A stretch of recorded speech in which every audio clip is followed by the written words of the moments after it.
Hi guys, welcome to Airability and part 2 of my question and answer session. Today I'll be talking about everything to do with bench rest, from reticle placement to my shot routine and what considerations I need to take into account when shooting from a wheelchair. Hi guys, and welcome to Airability. This week's been a bit quiet. I'm still waiting for my new rifle and I'm still waiting for their custom stock I've got ordered and my action to be returned from Ratworks. So a bit quiet, but next week should be a bumper week. So what I thought I'd do, seeing as I was in the Airability headquarters, the bottom of my shed, with not a lot to do, I thought I would answer a few questions that I see regular on the internet and regularly get asked to me as well. So one of the questions I get asked regularly is about reticle placement on the target when you're shooting bench rest. Now, everybody will be familiar with doing it this way, where you place the crosshair in the middle of the bull.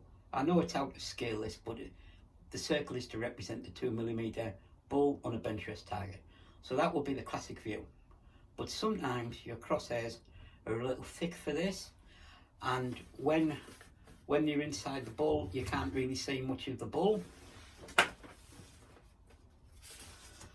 So this can be an idea where you place the bull in one of the quadrants, nice and tight up against the crosshairs, and that can be used if your reticle is quite thick,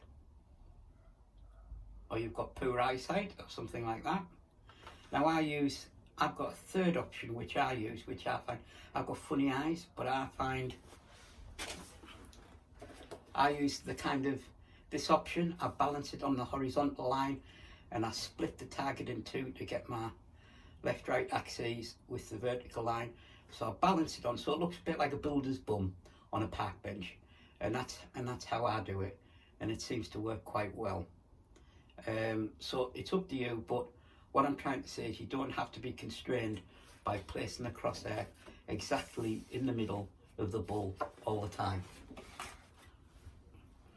Just go and have a bit of coffee.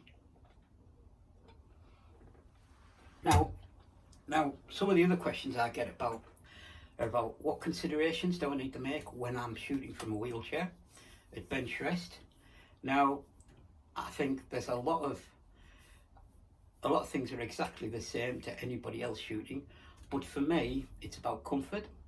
Now, because I'm short, normal bench rest tables don't usually fit me, so I've had one custom made.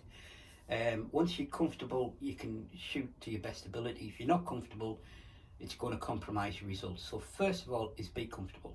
Second, make sure your table's stable, make sure your wheelchair's stable, make sure you've got good brakes, make sure your wheelchair is on a stable surface and that's not moving, it's not balancing on stones and things. So it's about stability. Secondly, the obvious consideration is, when I go to the range, can I get into the range? Can it accommodate my table? If it can't accommodate my table, are the tables that are there okay for me? So if all those things add up, I'm fine, and I just potter along and go for hours. So it's all about stability and access to me, and if I can get those two things, I'm golden. So also, I've been asked a lot of questions about shot routine, and so when I'm shooting a 20-minute bench rest target, I try to do my shot cycles about every 30 seconds. The shot is about every 30 seconds.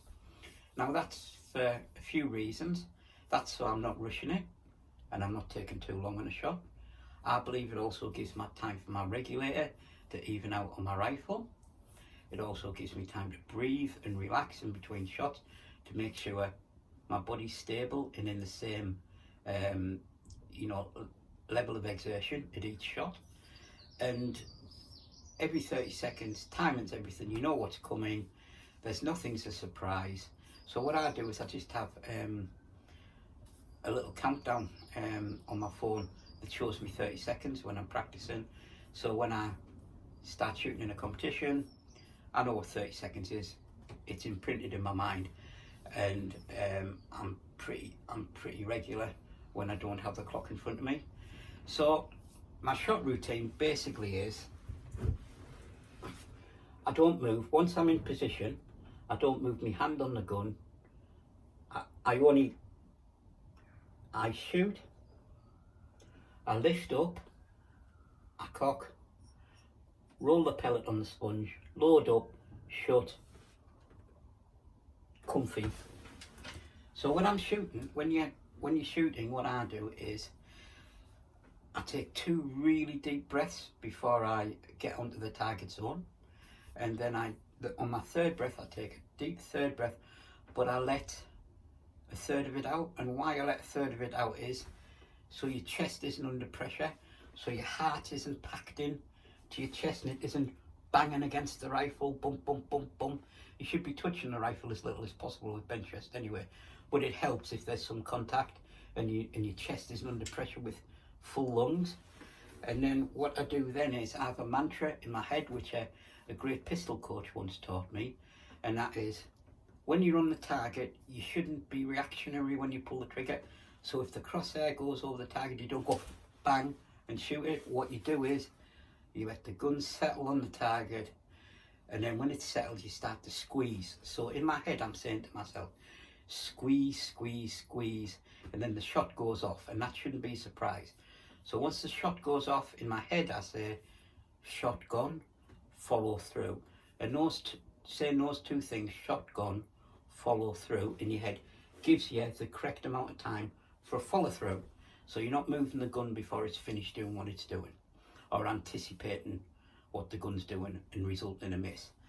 So when I'm laid on the bench shooting away, I'm squeezing, I've got the target in line, I've got my 2/3 breath, and I'm squeezing the trigger and I'm going squeeze, squeeze, squeeze, squeeze, bang, shotgun, follow through, start the cycle again. So it's all about making sure you have that follow through. It's one of the classic mistakes that shooters make. And any follow through feels 2 or 3 times longer than it actually is in your head than what it looks like from the outside. So there's me timing. How do I mentally prepare for a competition? For me, it's about no surprises. I make sure I have all my equipment prepped. I've double checked it the night before, I've double checked it the morning before. It's about getting to the range early if you're travelling and you're not shooting, cards for an internet competition. It's about giving yourself enough time, no surprises, and be relaxed. That's what it's about. No surprises and being relaxed. That's how I prepare. And also, a very good pool player, I used to play competition pool, a very good pool player told me that to play the best pool, you've got to simultaneously play as if it matters everything, if everything matters the most, like it's life and death, but you've also got to play as if it doesn't matter at all and you're relaxed. So you've got to give your sport the respect that it means everything, but you've got to con your body into being relaxed like it means nothing. And that's a lot easier to say than it is to do, but those times you manage it, great things happen. Right, let's see what other questions I've got. So what's the best thing about bench rest shooting? Just finally, I think for me, the best thing about bench rest shooting is I can compete on a level playing field to able-bodied people as long as I can get my bench and I can get into the range. I'm just the same as everybody else. There's not a lot of walking around once you are on the range. You don't move once you start your set. It's something I can practice at home. It's something that you can really get involved in, everything from the preparation of your pellets all the way through to your gun selection and your other equipment selection. It's a whole world you can get into, and every little bit of information that you can gather helps you become a better shot. So that's why I really do love it. It's the anorak in me really loves bench rest shooting.